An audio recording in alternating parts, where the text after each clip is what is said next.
Orang kata jadi guru pendidikan khas ni mudah je.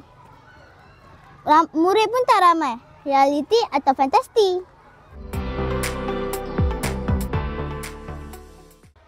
Assalamualaikum. Saya wartawan Putri Hana. Boleh saya bertemu bual dengan cikgu? Boleh, silakan. Cikgu, tentang bidang apakah yang mendorong cikgu untuk menceburi pendidikan khas?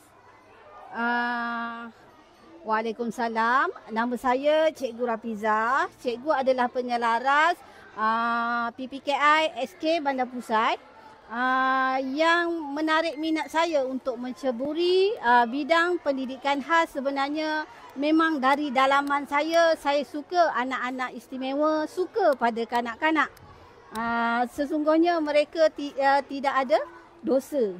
Sebab tu cikgu sangat suka kepada anak-anak pendidikan khas. Apakah cabaran terbesar yang cikgu pernah hadapi dalam mengajar pelajaran pendidikan khas? Cabaran terbesar saya sepanjang mengajar 13 tahun di pendidikan khas ialah menghadapi murid-murid yang tantrum. Kita nak menyelesaikan emosi dia, bagaimana cara nak menarik perhatian dia, bagaimana cara kita mendapatkan mood.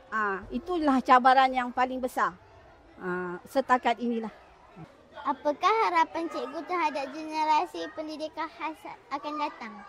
Harapan cikgu untuk generasi pendidikan khas akan datang supaya mereka boleh bersama-sama dengan anak-anak yang normal, bersama-sama dalam kehidupan mereka, boleh menyesuaikan diri.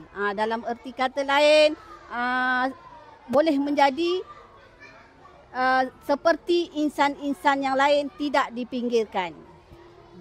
Terima kasih cikgu kerana meluangkan sedikit masa untuk sesi temu ramah ini. Semoga perkongsian bermanfaat kepada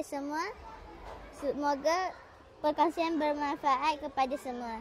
Sekian daripada saya, wartawan Putri Hana Maisarah. Terima kasih.